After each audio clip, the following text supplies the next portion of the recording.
Ito na mga kababayan, magulat-gulat pa. Matagal na tong tinatanong sa akin ang puting pusa ko.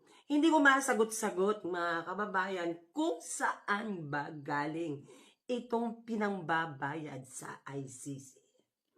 Ito na mga kababayan, dahil pareho kaming tambay ng pusang puti ko, kababayan, marami akong time pansinin ang mga bagay-bagay. So, habang nag-scroll-scroll ako, tamang inom-inom lang ng kape, syempre.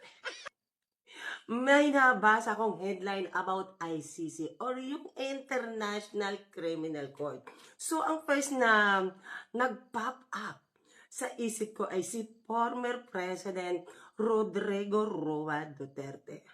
So, out of curiosity, mga kababayan, binasa ko yung article.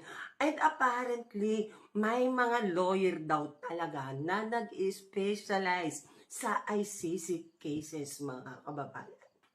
Since konti lang naman ang ganong lawyer, expected na mataas ang kanilang rates.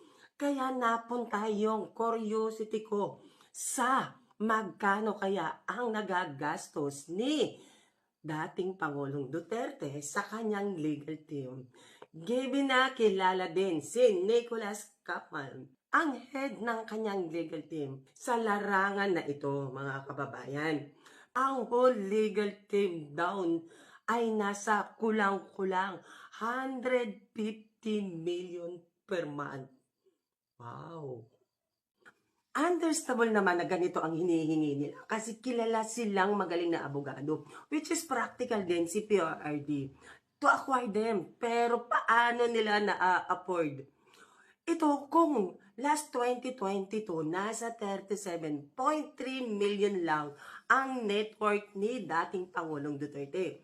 At si Vice President Sara Duterte naman ay nasa 88.5 million lang noong 2024. So kung pagsasamahin natin mga kababayan, ay nasa 125.8 million lang sila. Kulang pa para sa isang buwan ng legal fees.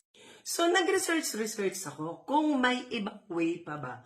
Parang sa PAO, mga kababayan, na magbibigay sila ng lawyer. Sabi ni Cristina Conti, ang legal aid lang daw ng ICC ay para sa mga indigent, independents, na hindi naman eligible doon si Duterte. Nakita ko rin, mga kababayan, sabi ni Harry Roque na ICC daw nagbabayad. Pero sabi ni Kaufman, hindi siya part ng team. So, di credible, sinasabi niya. On top of this, mga kababayan, hindi din masagot ng diretsyo ni Vice President Sara Duterte tuwing tinatanong siya kung saan nila kinukuha ang pondo para dito.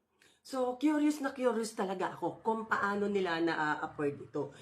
Parang silang dalawa lang naman ang may mataas na posisyon. Diba? Wala lang. Nagtatanong lang kasi nga, etong madaldal kong puting pusa, mga kababayan, tanong ng tanong, curious din kung baga, mga kababayan. Wala nga akong masagot. Alam mo namang, tambay tayo. Research. At ito na nga, mga kababayan, siguro naman, hindi naman siguro masama magtanong.